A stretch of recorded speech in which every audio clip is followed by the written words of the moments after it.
Hey guys, it's Lisa Listen with lisalisten.com and the blog Are You My Cousin? Well, recently, Katie Barnes of Legacy Tree Genealogist did a wonderful guest post on the blog, and she instructed us in how to use the FamilySearch.org's image-only collection. Are you familiar with those image-only collections? If not, you want to be, and here's why.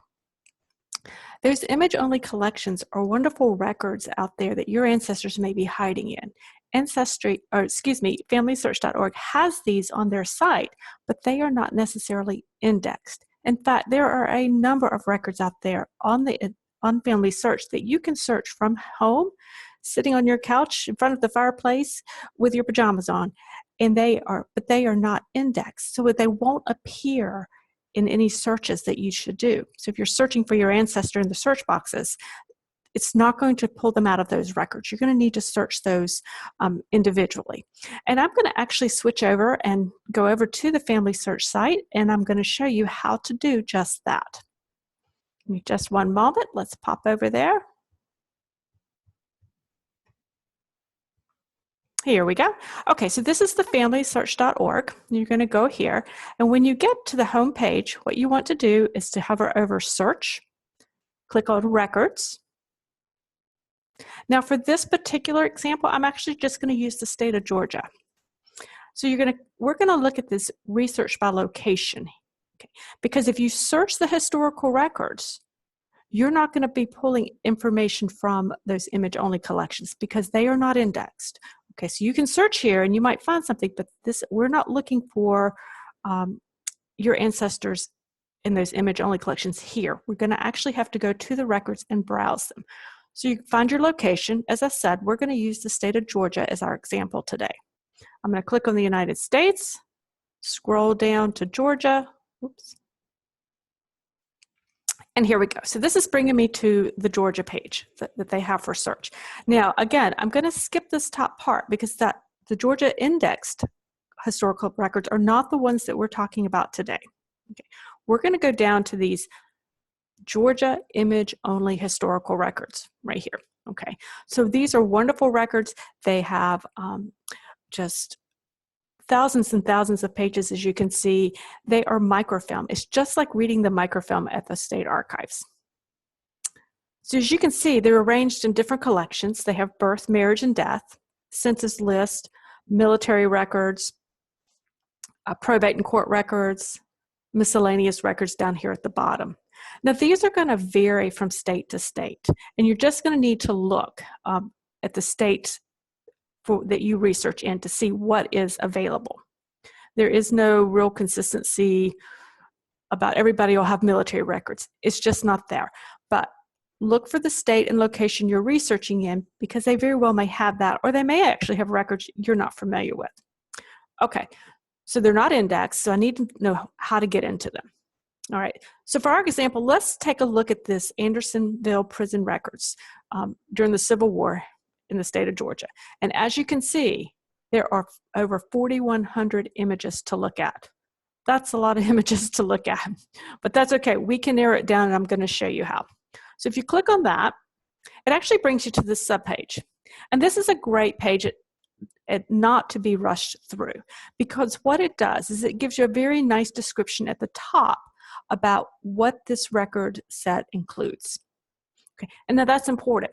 And really pay attention to these when you get to this, because look at those years that it covers and make sure it's with the years that you're interested in are actually covered by that record. You don't want to go searching through all of these images only to discover your ancestor was never in this record to begin with. Also take note of the citing the collection. Make note of this, guys. This is where you want to know this is your source, so that if you ever need to come back to it, or you need to verify something you're writing up, you're sharing information, you can tell people exactly where you found this information and how it's related. So now you're ready to dive into the records. You're going to hit the browse, the 4,100 images. Oops. There we go. So it's actually going to bring you a subset down. Let me see if I can get rid of this. There we go. It's going to bring you to another subset here. And again, this just is helping you narrow down so that you're not having to explore all 4,100 pages or images. You can actually narrow it down further. So this is an interesting thing. So let's look at, say we want to look at the hospital records. Again, it just keeps narrowing it down. Some will narrow down more than others. It really depends on the record, depends on the state and how the records were kept. So let's take a look at volume 17, this prison record. Okay, now the first thing you can notice right here is we're down to 220 images. That's a whole lot better than 4,100, don't you think? Okay, so the first image, as you can see, is just like reading the microfilm, like I said, at the state archives or other repository. It's going to give you information about the records. We're going to just scroll right through. Again, just think about this sitting at the microfilm machine, but no motion sickness involved. It's going to tell you a little bit more. And here we get into the records. And oh dear, as a researcher, you see this and you think, uh-oh, this one's going to be really hard to read. Let's see if we can get that any better. All right, obviously this first page isn't going to give us much information, and they've looks like they've marked out what it was originally for and used it as hospital registration. Not a problem. Let's see if we can get to something that's a little more readable. I'm going to hop over and let's just go about halfway through, a little less than halfway, and see. Okay, it did get better, obviously, as we went further into it, and we just have to hope that your ancestors were where that are going to be easier to read. So it gives you valuable information about your ancestor. It can give names and dates and regiments, and where if they died or if they lived. So here's what we're going to do. I'm actually going to back out of this, and let's see if we can find a different a record that's a little bit easier to read. Let's see here. Let me just back right out of this. Let's go back into it and find one we can actually look at a little closer. Let's try this first one. I think I've seen this one before. Okie doke. Again, it's telling us what's a little bit about the record. I'm just looking at a different roll.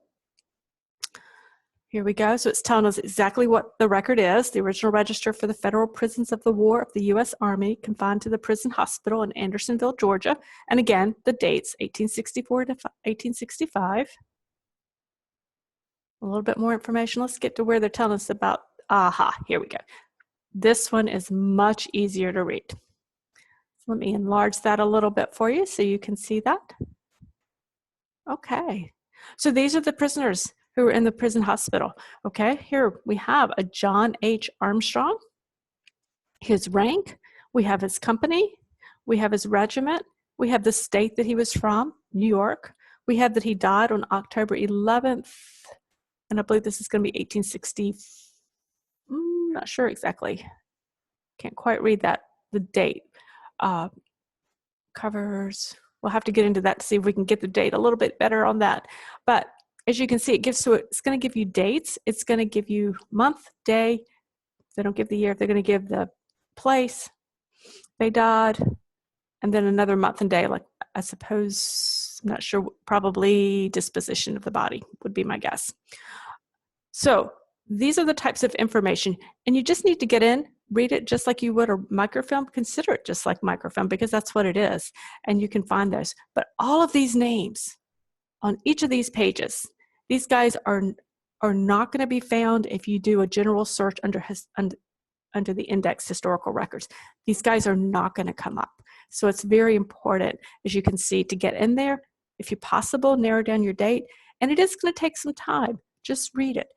Dedicate some time to reading it. And I think you may very well be rewarded in learning a little bit more about your ancestor and hopefully starting to put some chinks in that brick wall that you might have. I hope you have found this interesting and helpful. I would love for you to hop over and visit me on my blog at the Are You My Cousin blog. It's www.lisalisten.com, and I hope to see you there. Have a great day.